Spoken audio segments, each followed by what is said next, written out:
Nós estamos aqui hoje para gravar mais um capítulo da minha vida. Essa gravação vem sendo feita há algum tempo, eu tenho contado algumas coisas, algumas passagens da minha vida, e hoje é um dia muito importante, porque é o dia que eu estou reunindo com a Maria Helena e com o Emizinho, meu filho. Então isso para nós é muito importante, porque aqui está o cerne da nossa família, está todo aqui. Depois vieram os filhos do Emizinho, foi uma continuidade. Mas, no momento, o cerne da nossa família está aqui. E eu queria dizer a todos vocês da minha alegria de estar podendo gravar nesse dia aqui com eles. Hoje é o dia 7 de abril de 2026, é um dia importante. Eu gostaria de fazer uma gravação que mexesse realmente com todos que estão assistindo. Vou começar pela infância do Emizinho, pelo nascimento do Emizinho. Eu sou descendente de sírios, e os árabes sempre sonham em ter primeiro um filho homem. É o sonho de todos, porque isso é cultural, não é meu, não é do Emir, não é da Maria Helena, nem do Emizinho. Isso é cultural lá nos países árabes. E o primeiro filho que eu tive foi a Alessandra, maravilhosa, que me deu muita alegria, e foi assim uma coisa ótima. Nós adoramos que ela tenha nascido e temos a memória dela até hoje na nossa cabeça. Mas o que eu estou falando aqui é do Emizinho. Maria Helena ficou grávida do Emizinho e foi chamada no hospital, assim, tudo de emergência. Maria Helena, corre para o hospital que vai nascer, vai nascer. E aí a história, quando nasceu o Emizinho, a alegria estampada na família toda, dos irmãos dela, que eram 4, que estavam torcendo para ter um homem na família, eles pularam como se tivesse tido um gol do Atlético na hora que o Emizinho nasceu, de alegria, porque, além de ser um homem, era o Emizinho, que era o que eles tanto esperavam na vida. O Emizinho foi um menino assim, sensacional, um menino que fez tudo nessa vida.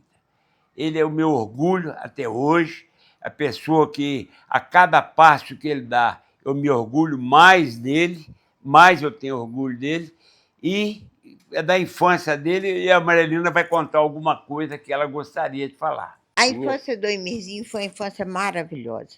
O Emirzinho era um menino super engraçado. A Alessandra ia para a escola, que ela era, eu consegui puxar ela um ano para frente para os dois não ficarem no mesmo ano, e ele ficava indignado, ele queria ir para a escola, e no São Tomás de Aquino ainda não aceitava aquela idade. Aí eu pus ele numa escolinha lá perto de casa. Aí ele chegava, ele ia com a merendeira pendurada, como se fosse chutando a merendeira, é muito engraçado. Ele sempre teve uma voz muito forte, é a voz que ele tem até hoje, todo mundo, os amigos todos chamavam ele de fala grossa, porque era uma fala de adulto numa criança.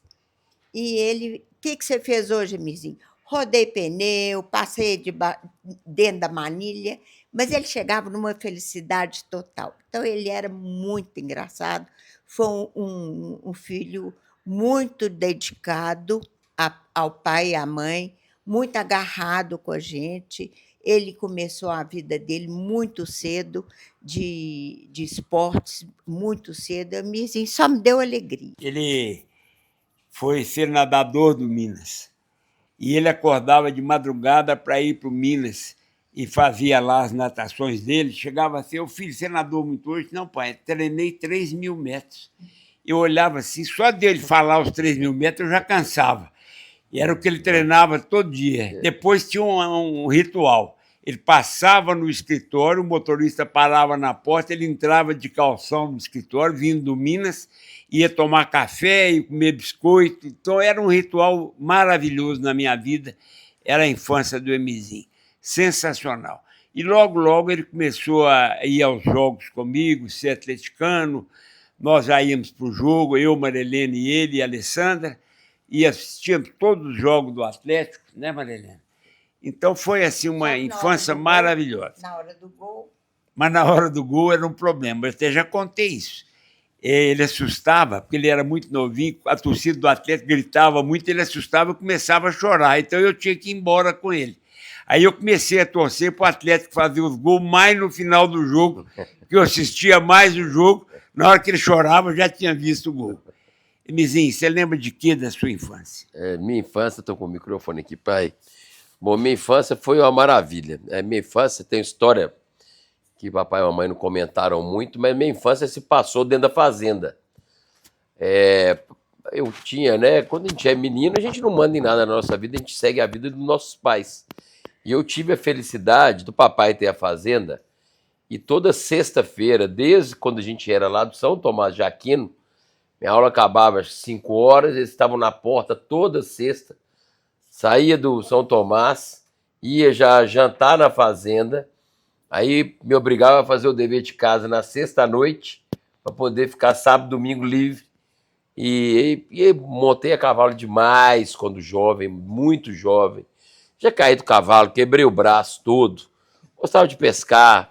Eu fui muito companheiro do papai. Papai era uma pessoa que chegava na fazenda. Geralmente a fazenda é lazer, né?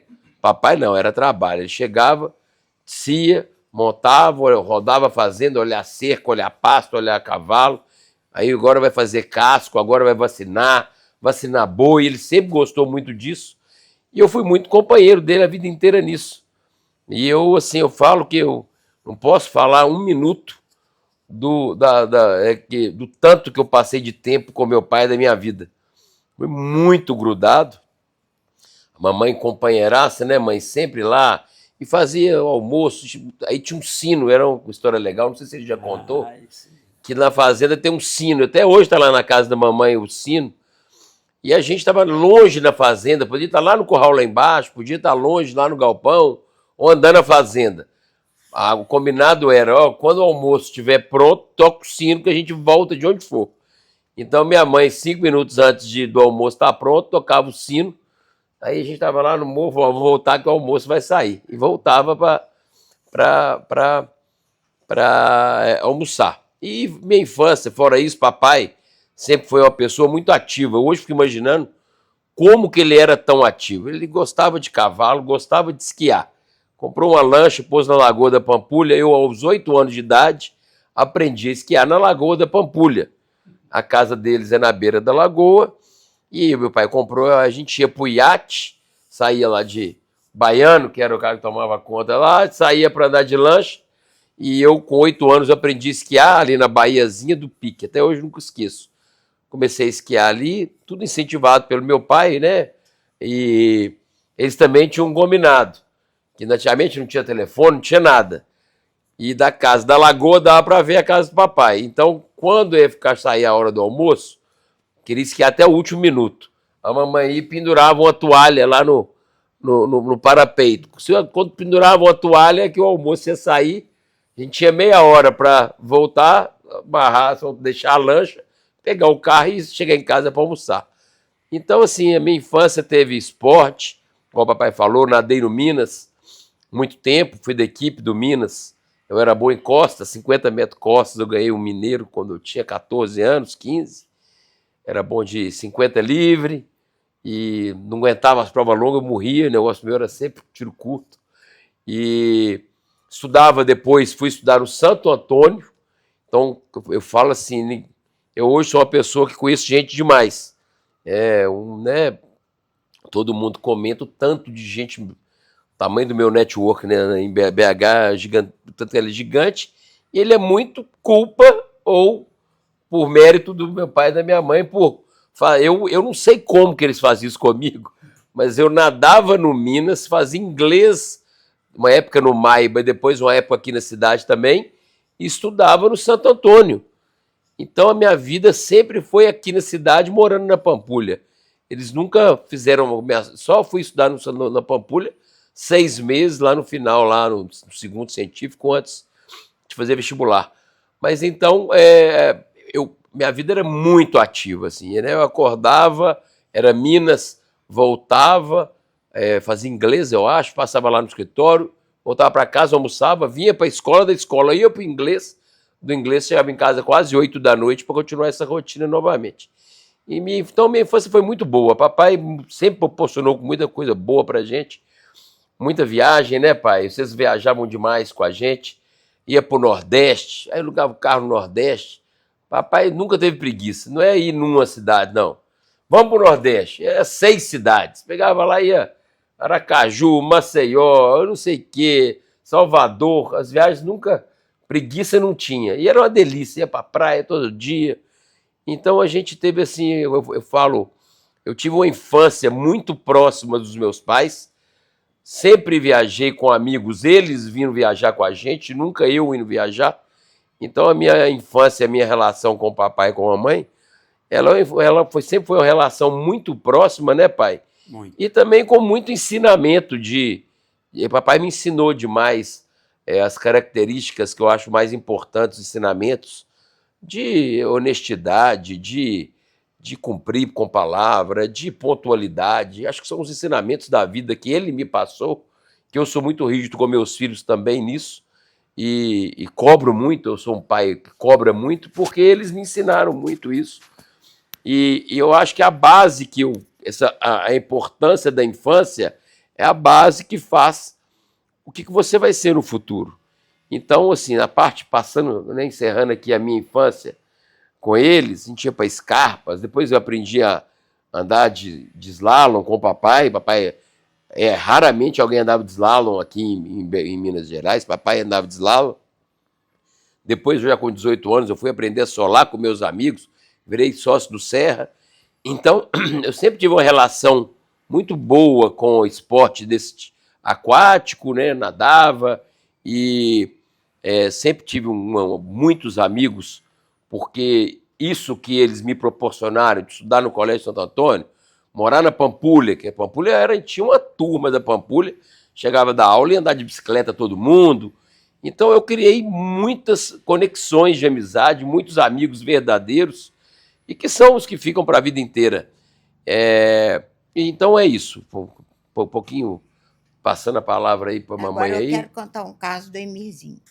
Quando ele era pequeno, ele leu um livro da escola que era Raul da Ferrugem Azul. E cada vez que o menino falava mentira, nascia uma ferrugem nele. E eu era muito brava com os meninos nessa questão. Eu não admitia mentira. Aí um dia o Emirzinho falou uma mentirinha e nós chamamos ele para almoçar. Ele desceu, ele fez no papel de caderno uma porção de bolinha azul com caneta e colocou um durex no braço e desceu para almoçar. O Emirzinho da Ferrugem Azul. Eu e Emir quase deitamos no chão de rir. Mas dura. Que é isso, Emirzinho? Não, é porque, na verdade, mãe, eu falei umas mentirinhas. Aí ele desceu todo de ferrugem azul, gente, mas lá em casa, até hoje, isso é marcado na nossa vida. O Emirzinho da Ferrugem Azul. Porque ele falou uma mentira, que era uma coisa que eu não admitia, nem o Emir. Mas o Emirzinho era super engraçado. Né, Emir? Era uma festa. Mas o Emirzinho foi até um pouco modesto aqui de falar, porque ele sempre foi um esportista muito bom. E principalmente no esqui, ele se tornou um grande esquiador e ele, no final, ele não precisava do esqui mais. Ele já esquiava com a sola do pé. Isso é uma das coisas... Isso eu não cheguei lá. Eu cheguei no slalom, mas ele chegou muito mais do que eu. Aliás, ele tem chegado muito mais longe que eu cheguei. Isso é muito bom, porque o sonho de todo pai é ver o filho ser melhor do que ele. Eu acho que isso aí, para mim, eu estou realizando um sonho. Mas eu cheguei no slalom e ele chegou no solar. Quer dizer, a coisa mais difícil do esqui é esquiar sem esqui, com a sola do pé. E ele conseguiu fazer isso, eu não consegui. Mas o Emirzinho foi sensacional, a infância dele. E nunca deixou de estudar. Né? Nós fizemos muita questão do estudo dele. A mãe ela não é brava, não, ela era rígida, mas ela está falando brava, ela não pode falar. Ela era muito exigente, principalmente quanto ao estudo dele e da Alessandra, do Emirzinho e da Alessandra. Todos os dois tinham que trazer o estudo muito bem feito. E ele foi evoluindo no estudo e formou-se em engenharia. E por um acaso de Deus, que eu falo com vocês que sempre Deus me protege, eu fui escolhido para ser o paraninfo da turma dele na formatura. Olha só, o pai ser o paraninfo da turma do filho formando. Olha que glória, que isso não esqueço nunca mais. Até hoje os colegas dele chegam perto de mim, eu nem lembro dos colegas todos. Ô, doutor Emílio, o senhor foi paraninfo da minha turma. Fala, nossa senhora, eu já nem lembro mais de tantos, eram muitos alunos. E eu fui escolhido para ser o orador da turma. Pronto, aí completou. Teve uma então, eleição lá, ele o orador e o pai o Paraninfo. 4 colegas que queriam ser orador, eu também queria, sempre fui muito destemido, e eu fui escolhido o orador da turma. Então, essa é uma história que deve ser raro isso, né? Você ter um filho que é o orador na formatura e o pai é o Paraninfo. É dificílimo. É. E o Emizinho, logo que se formou, já abriu uma firma, quis trabalhar, e acho que antes de formar ele já tinha a firma, e tocando a vida do jeito dele, lutando pela vida.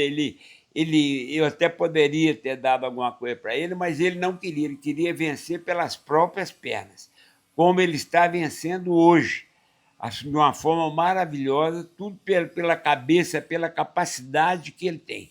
O Emizinho é uma pessoa de uma capacidade empresarial fantástica. Ele é novo, para mim ele é novo, mas ele já está muito adiante de todo mundo nessa época dele, porque ele consegue muita coisa, consegue tudo. Ele é muito querido. Onde ele vai, ele é muito querido. Eu me lembro no DR, quando nós trabalhávamos, a Cadar Engenharia fazia muita obra para o DR, quando eu chegava lá, cadê o Emizinho? Cadê o Emizinho? O Emizinho, na hora que chega aqui, é uma festa, ele brinca com todo mundo, então ele sempre teve um relacionamento acima da média com todo mundo. Lá na Sudecap era a mesma coisa, eu chegava, era a mesma, cadê o Emizinho? O Emizinho esteve aqui, o Emizinho fez isso, o Emizinho... Então ele tem uma facilidade de relacionamento enorme, acho que hoje chama network, no meu tempo era relacionamento. Ele tem incrível. O que o Emizinho consegue com relacionamento é incrível. E, além disso, não é só pelo relacionamento, não. É pela capacidade que ele tem de criar as coisas. O Emizinho enxerga longe as coisas, muito adiante, e quando a pessoa está aqui, ele já está lá na frente pensando em outra coisa. Então, Emizinho, você me dá muito orgulho para mim, para sua mãe. Nós somos muito orgulhosos de você, viu? E queremos que você continue cada vez mais elevando o nosso nome do Emir. Você tem meu nome, só tem um filho, da Maria Helena Cadar, Salum Cadar, que é sua mãe, e nós temos um orgulho enorme de você. Voltando aos casos do Emirzinho, tem um caso dele que é de matar. Eu e Emir tivemos um casamento em São Paulo e fomos para São Paulo, e mamãe ficou com ele. E ele tinha uma prova no colégio que ele não tinha dado conta de estudar tudo. Aí a mamãe saiu ele estava com um pouco de dor de garganta, ele estava indisposto, estava com umas febricas e tal. A mamãe saiu do quarto, isso já perto da hora do almoço, ele foi, pegou, mamãe pôs o termômetro nele, saiu do quarto. Ele simplesmente pôs o termômetro na lâmpada. Depois que ele esquentou, ele pôs debaixo do braço. Quando a mamãe foi tirar a temperatura dele, estava 41,5, mamãe teve um ataque de medo com o menino queimando de febre. Aí, a hora que ela pegou no telefone, foi ligar para Delmar, meu cunhado, que era otorrino, médico de garganta, ele estava gripado e tal. Aí ele teve que falar a verdade, que era mentira. Quase matou a mamãe, quase nos matou de susto. Então, ele tinha casos assim, incríveis que saíam da cabeça dele, cada coisa. Nossa, se eu ficar aqui contando, asfaltou a rua de casa. Primeiro dia, eu virei para o encarregado e falei, deitado, não abre a rua, não deixa os meninos aproveitar o asfalto lisinho. Tinha acabado de fazer, 5 horas ia liberar. Eu falei, não, libera às 6. Aí Emirzinho pegou a patinete. Antes dele chegar no meio do quarteirão, ele caiu, quebrou o braço. Eita, Emirzinho, que me deu trabalho de coisa que ele fazia, porque ele era muito atirado, mas foi uma infância divertidíssima. Tem outro caso muito gozado do Emizinho. Ele estava na casa da avó dele, da mãe da Maria Helena, e lá tinha muitos, eram mais 4 filhos, além da Maria Helena, todos novinhos, tudo apaixonado com ele, né? Aí o Jorge, que é o irmão depois da Maria Helena, pegou uma moeda, falou, Emizinho, vou fazer uma mágica para você. E postou assim perto e a moeda sumiu. Aí, tá vendo, Emizinho, como é que o tio é mágico? A moeda sumiu. Ah, tá bom. Aí Emizinho pegou a moeda, pôs assim, e a moeda sumiu também. Aí o Jorge perguntou, cadê a moeda? Engoliu. Que, Emizinho, você engoliu? Engoliu. Aí foi aquela correria. ligaram para o pediatra lá, o doutor Múcio. Doutor Múcio, Emizinho engoliu a moeda. Ele falou, calma, não é problema não. Verifica, está respirando, está tudo bem. Então não foi no pulmão dele. Verifica direitinho aí, vamos observar as fezes deles que ela sai. Daí, no dia seguinte saiu, foi tudo bem. Mas ele, para fazer a mágica, ele engoliu a moeda. Não, a gente é cheio de casos, né, pai? Eu me contando os casos assim, mas papai sempre foi muito protetor. E isso, assim, que eu falo, uma coisa que o papai fez muito comigo, que isso eu tento passar para os meus filhos, que ele me ensinou, é confiar no filho. A vida inteira, eu tinha 18 anos, falei assim, pai, quer fazer isso? Ele falou, tá ótimo, faz mesmo. Outras coisas ele falava, ó, eu não concordo não, mas faz o que você quiser. Na hora que ele julgava para mim a responsabilidade da decisão, eu não tinha mais o aval dele, mas eu tinha o poder da decisão. Ah, vou para Scarpa com meus amigos amanhã à noite. Não, perigosíssimo, estrada à noite. Vai depois de manhã. Não, nós vamos amanhã à noite, a gente combinou, por causa disso, por causa daquilo. Vai se você quiser. Mas eu acho que vocês não deveriam ir. E isso me moldou muito a repensar e ter um senso de responsabilidade. Muitas vezes eu fiz o que eu achava e deu certo. Fiz o que eu achava e não deu certo. Às vezes eu mudei e fiz o que ele achava. Mas eu acho que o papai, esse ponto de confiança que ele me teve comigo, na época a gente saía, eu bebia muito pouco à noite. Saía muito, bebia muito pouco. Tomava aí, no máximo, aí, falava, tomava uma dose de uísque. Mas antigamente a gente bebia e dirigia. Mas eu não era o cara que ficava bêbado, nunca fui. Sempre fui o cara que bebia pouco. E todo mundo queria ir embora comigo, porque eu sempre estava bem. Mas o senso de responsabilidade que ele me passou foi na confiança que eles tinham em mim. Eles sempre me deram uma confiança extrema.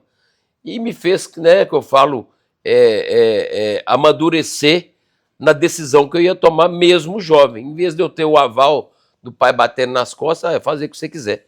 E assim foi quando eu montei também a empresa, né? Da minha infância que nós saltamos aqui. Minha irmã faleceu e logo 2 anos depois eu fui fazer um intercâmbio. Geralmente o pai que tem 2 filhos perde um, fica super protetor com o outro. Não, mamãe que olhou tudo do intercâmbio, ela que queria que eu fosse, os 2 olharam e eu fui morar nos Estados Unidos, contando dos esportes inusitados. Cheguei lá, eu entrei pro time de futebol americano da escola e joguei a temporada de futebol americano da escola. E tem essa história também na minha vida, muito bacana. Fui morar na neve, fui morar numa cidade lá no alto de Nova York, Bolivar, lá, quase com o Canadá. Então, assim, minha infância foi realmente muito ativa. E eu acho que isso molda o que eu fui ser depois, né, pai? Que a gente tem uns casos aí. Eu conto esse caso quando eu fui criar a primeira empresa, que era a Meca, com meu tio, o Sérgio. E que o papai não deu vida mole, não. O papai me deu metade de uma reta escavadeira. Eu não esqueço isso. Meu tio tinha uma máquina e a gente ia comprar mais uma reta 0 km. Meu pai me deu metade da reta. Meu tio entrou com metade e eu com metade. E assim a gente começou. E lutamos aí. A empresa foi quase 10 anos aí. Nós trabalhamos até eu ir para Cadar e ir, né? Eu segui lá com o papai na Cadar. Mas tem muito caso assim que eu falo de história engraçada da família, né, pai? Papai. Essa questão de você ter saído para morar nos Estados Unidos, Emizinho, ela é mais drástica do que você contou. Que nós perdemos a Alessandra em fevereiro de 87. E quando chegou em agosto, você foi. Então, nós tínhamos... No ano seguinte. Não. No ano seguinte. No ano seguinte, mas muito perto, né, do que isso que ele falou aí. Todo mundo que nós queríamos que o Emizinho ficasse perto de nós, queríamos que ele ficasse aqui junto de nós. Mas nós abrimos para ele a possibilidade de ele fazer o intercâmbio, suportamos, né, Emizinho? Porque foi suportar a sua ausência aqui, porque era muito grande, ficamos eu e sua mãe sozinhos. Mas você estava acima do nosso desejo e da nossa dor. Nós queríamos o seu bem, que você ficasse bem. E você ficou e fez um intercâmbio maravilhoso, voltou falando inglês muito bem. E não é só falar inglês, é conviver com pessoas fora daquele do casal que abraçava ele o dia inteiro com aquele, né, com aquele medo. De repente ele se soltou na vida, foi para um país diferente, com pessoas diferentes, com costumes diferentes, e teve que se virar lá, e se virou muito bem. Eu acho isso maravilhoso. O Emizinho, uma coisa bacana que eu acho nele é a criação dos filhos dele, porque ele espelhou muito no pai dele, nos ensinamentos do pai dele. Porque não, a mãe teve participação, mas eu falava com os meninos, tem dois, tudo é comigo, mas tem dois departamentos que é com o pai, o automobilístico e o financeiro. Então, eu quero duas coisas. Não, eu dou uma, se o pai der a outra, eu não tenho autonomia. Então, eu sempre ponho o peso em cima do Emir. Então, mas o Emirzinho sempre foi muito comedido. Foi um menino que realmente não nos deu trabalho na infância, nenhum. Pelo contrário, a gente tinha orgulho das coisas dele. Tem um caso interessante dele. Ele era do infantil do São Tomás de Aquino, do Jardim, e ele fazia judô. Aí eles estavam ensaiando para a festa junina, puseram os meninos todos em pé. Ele simplesmente chegou e deu uma rasteira em toda a sala. E ele não pôde dançar na festa junina, porque foi o castigo dele. Castigo, ele derrubou todo mundo. Porque ele aprendeu no judô, chegou na sala e fazia. Então, ele era uma peça rara mesmo. Então, ele era a alegria da família. Quando ele chegava, aquela voz forte, falando, e muito grudado nas avós, muito mesmo. Na mamãe, então, era uma coisa impressionante, que viajava com a gente, ficava com os meninos a vida inteira, ia para a fazenda, né, Mirzinho? Era bom demais. Nós tivemos uma vida maravilhosa e os meninos dele foram pautados também assim. A Gabi também foi uma excelente mãe e é uma excelente mãe até hoje. Então, a gente vai tocando a vida. Agora, os casos são muito engraçados dos meninos. E vamos aí, né, Emir? Mas agora eu quero falar um pouquinho do Emizinho, mais na atualidade. O Emizinho entrou para trabalhar na Cadar e ele vem sendo a pessoa responsável por todas as ações principais da Cadar. Eu tinha te falado que ele tem uma visão muito adiante dos outros, ele enxerga muito longe. E nós temos um terreno aqui em Betim, a Cadar tem um terreno muito grande em Betim, que era uma fazenda. O Emizinho, então, resolveu fazer loteamento. Nós achamos que continuar trabalhando em obras públicas estava pouco para nós. Nós queríamos empreender. Em vez de trabalhar para os outros, nós queríamos empreender. Sempre esse foi o mote foi sempre de estar na frente. Então, o Emizinho agora está fazendo o projeto, já vai ser aprovado brevemente, um loteamento numa parte da nossa fazenda, que vai dar 1.100 lotes. É um loteamento enorme, tudo da cabeça dele. Tudo de aprovação, meio ambiente, tudo ele é que comanda, ele é que faz, ele é que consegue. E para poder complementar esse loteamento, nós adquirimos um terreno mais perto da cidade ainda do que a nossa fazenda, que é dentro da cidade. Nós pagamos até IPTU numa parte da fazenda. E o Emizinho comprou agora um outro terreno para aumentar esse loteamento ou para fazer um outro loteamento junto. Então, a visão dele é enorme, para frente, muito adiante do tempo. A história do loteamento não é bem essa, não. É essa, mas vou te contar a história, então, a verdadeira. A gente passava lá sempre, né? Esse terreno é dentro da cidade, caminho da fazenda nossa. Ele é, sei lá, 3 quilômetros da parte grande da fazenda e ele é um pedaço já dentro da cidade. E o papai um dia, do nada, vamos fazer um loteamento. Eu falei, calma, daqui a pouco eu estava fazendo outras coisas, outros trabalhos, a gente estava fazendo obra, e eu estava adiando um pouquinho isso. Um dia o papai olhou para mim e falou assim, meu filho, eu queria ver esse loteamento pronto. Na hora que ele falou isso, no dia seguinte, eu dei start no projeto para começar. E agora ele está vendo, o loteamento já está para começar. E aí que eu falo, ele me põe muito para frente, porque ele me apoia muito nas ideias que a gente tem lá e a gente debate bastante o que nós vamos fazer. Contar algumas histórias de mais novo aqui, voltando, que a gente gosta de ouvir caso, né? Papai com 15 anos de idade, papai gostava muito de dar presente no Natal. Papai e mamãe, aniversário eles não ligavam muito não, mas Natal, meus presentes vinham no Natal. Era a data que eles gostavam de dar presente. Com 15 anos eu ganhei um bug. Bug é um carro, é uma variante em cima de uma carcaça.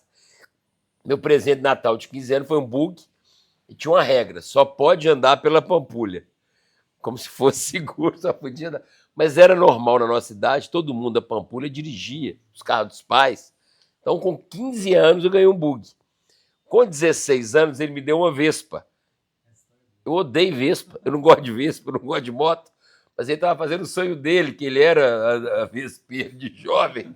Aí ele comprou a Vespa, falando que era para mim, mas era para ele. Andei 2 vezes na Vespa e a Vespa está com ele e a Vespa é dele.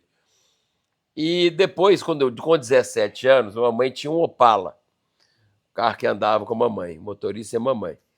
E eu tinha aí fiz o primeiro combinado, que com 17 anos eu já podia andar a cidade inteira, mas o carro de manhã, de dia, então, era do motorista com a mamãe, e à noite o carro é meu. Então, toda noite, saía a cidade inteira, eu tinha um Opala, que era da mamãe, rodando, e com 18 anos, eu ganhei o meu carro, meu primeiro carro, foi um Cadete GSI conversível, que na época era igual ganhar hoje uma nave, eu acho que nem é ganhar uma Porsche, porque Porsche tem 1000 aí, o Cadete GSI conversível, vinho, foi o carro do meu sonho, meu pai me deu, não tô brincando, era igual ganhar uma nave, nem é um carro. E eu ganhei no meu aniversário, depois de 18 anos, 18 para 19, né? Eu tinha feito 18 e ganhei o carro.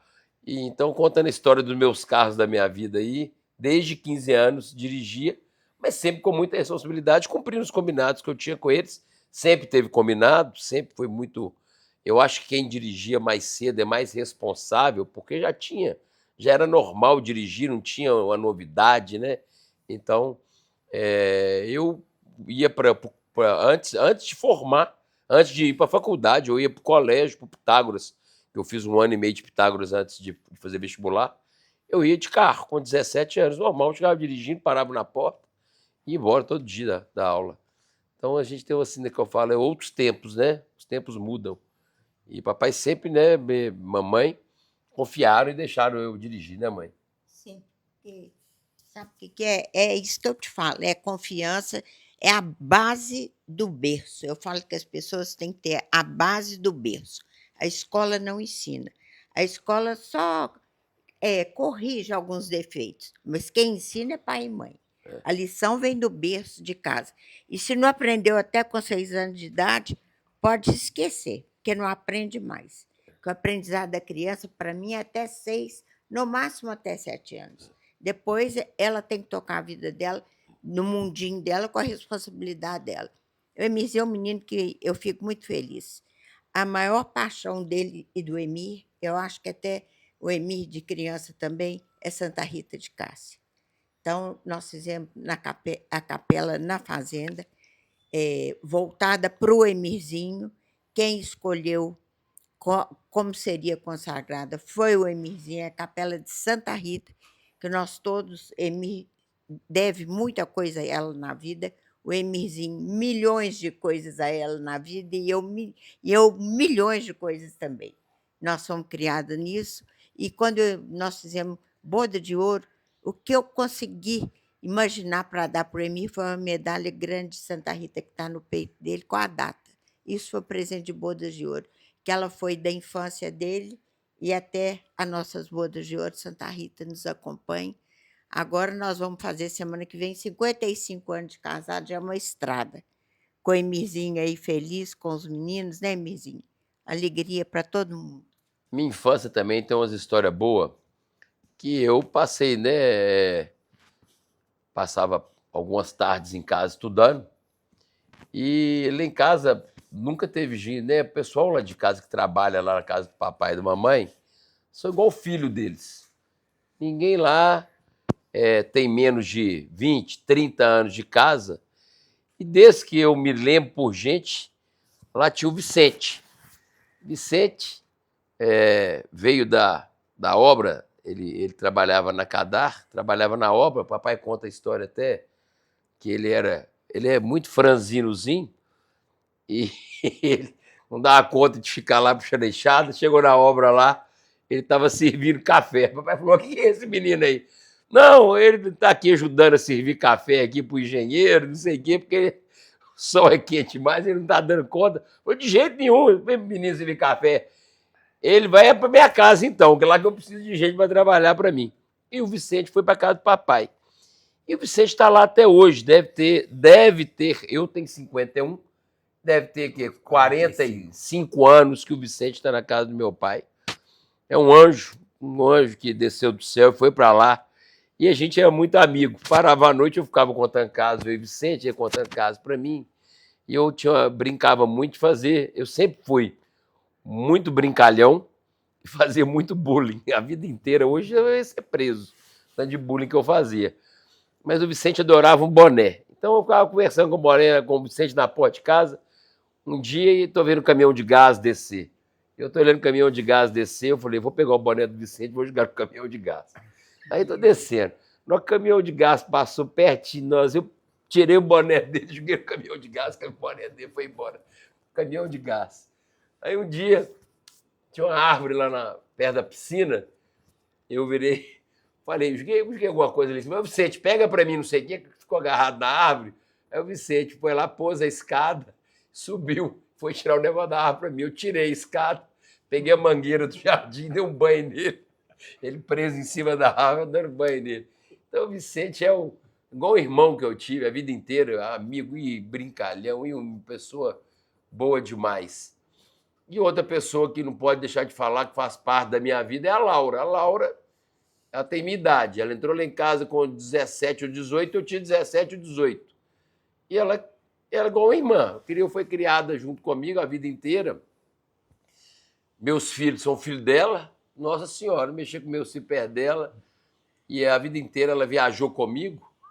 Era uma pessoa finíssima e a vida inteira ela fez as viagens.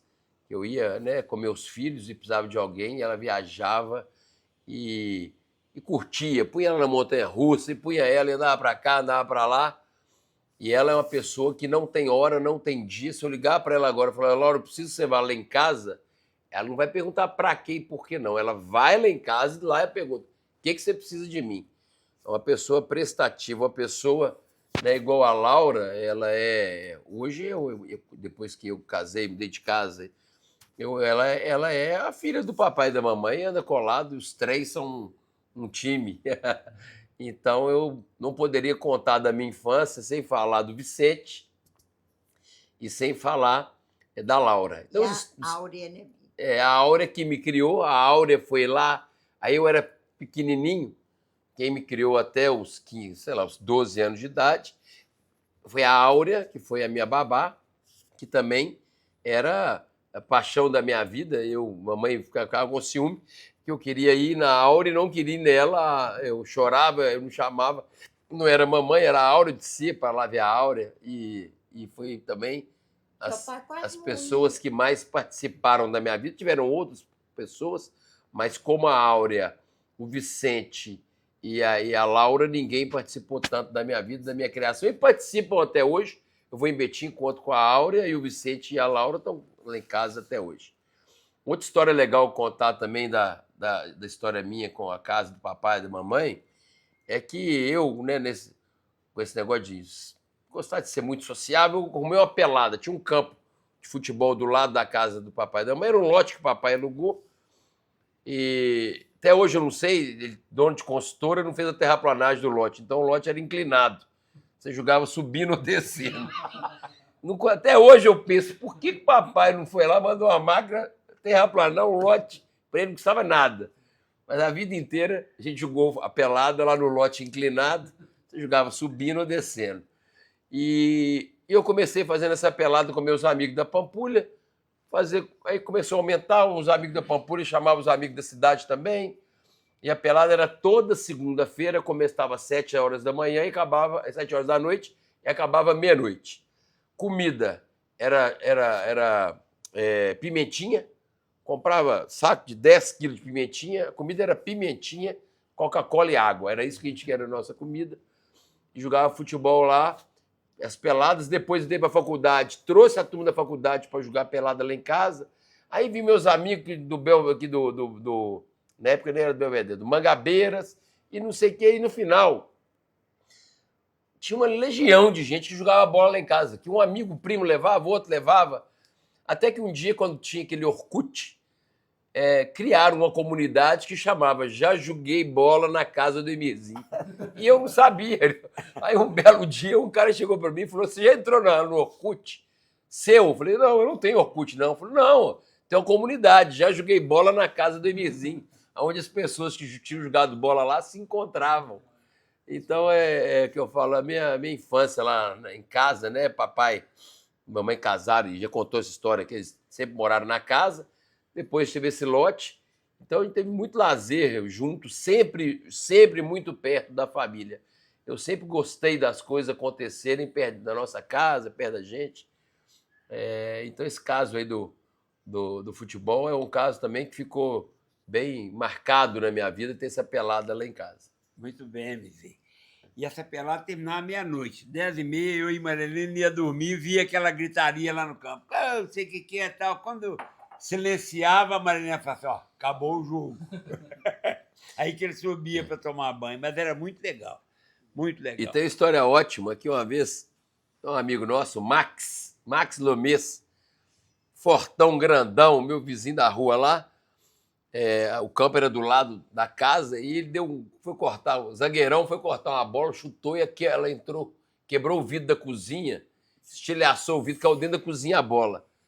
Na hora eu fiquei com a raiva, aí todo mundo começou a rir, teve uma crise de riso. Eu olhei com o cara de bravo, fui lá, peguei a bola e apaguei a luz, falei: acabou o jogo. Pra quê? Até hoje meus amigos da pelada me encontram e contam a história do dia que eu acabei com a pelada, que quebrou a janela. Eu fui lá, o dono da bola. Peguei a bola, o dono da bola, apaguei a luz, falei: acabou o jogo. Essa história boa.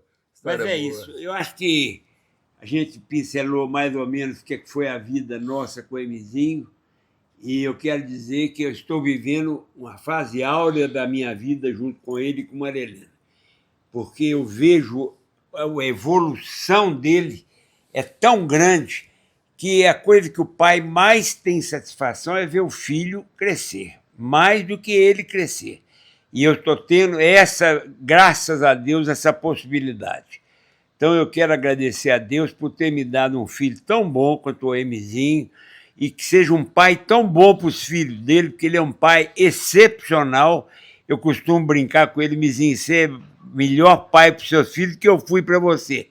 É uma comparação que não existe, cada um é um, mas eu quero enaltecer a criação que ele dá para os filhos dele, que é sensacional, sensacional. Então eu queria agradecer a todo mundo que está aqui assistindo isso aqui e dizer... Uma coisa. A Maria Helena quer falar mais uma coisinha. Olha, Mizinho, sua família hoje, você, hoje a Júlia, a Lolo que veio com a Júlia, o Eduardo, o Lucas, a Bárbara e a Maju, hoje fazem a nossa alegria, fazem o nosso domingo ser feliz, faz as nossas viagens ser alegres. Isso que é o valor da família. Então, eu espero que você também, no futuro, tenha os netos no seu pé, igual seu pai tem, para você curtir o que você está plantando. Você e a Júlia são muito abençoados com os filhos que vocês têm. Obrigado. Mas aí eu quero falar que o livro é do papai. Então eu vou falar o seguinte: impossível ter tido um pai melhor, um amigo melhor, a mãe, né? Não existe papai sem a mamãe. Eles devem ter contado já várias vezes, tanto que é o grude dos dois, eles são quase que uma pessoa só, não nas opiniões, tem personalidades diferentes, mas eles são muito alinhados, como deve ser um casal, né? Então isso é lindo, e eu me espelho demais neles. E tudo que eu tenho, tudo que eu nasci, todo mundo nasce igual, né? O que eu estou conseguindo levar é tudo ensinamento que eles me passaram, né? Então tudo que eu aprendi com eles, me espelho neles.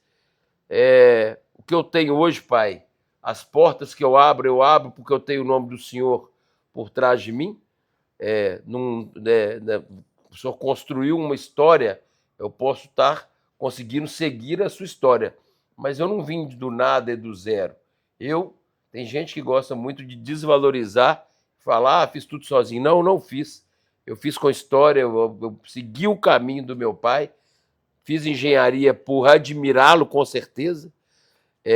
Acompanhei ele desde cedo, nós não contamos aqui, eu ia para a obra com ele, dia que não tinha aula, dia que não tinha treino no Minas de manhã, eu ia com ele para a obra, eu gostava de tomar chup-chup e dirigir as máquinas. Então eu ficava lá andando de patrol, dirigindo a patrol, o operador ficava do lado, eu dirigia patrol, dirigia caminhão e dirigia tudo. Aí ia para a escavadeira, ficava lá meia hora lá, arranhando lá, aprendendo.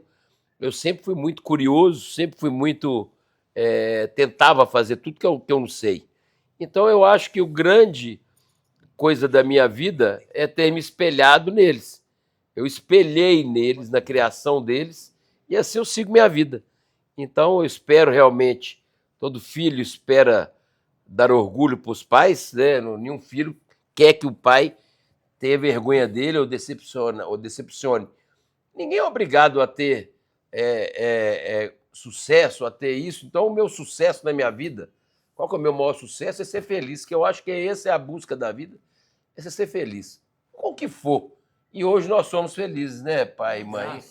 Nós temos uma família estruturadinha e nós somos felizes. Então eu acho que essa é a busca que a gente alcançou, tudo isso baseado lá na base que vocês me deram e nos ensinamentos, no espelhamento que eu faço de vocês dois. Para encerrar, é isso que eu queria falar. Muito obrigado, Emizinho, por você estar dizendo isso. E nós vamos, então, encerrar essa gravação e agradecer a todos. Um abraço para todo mundo.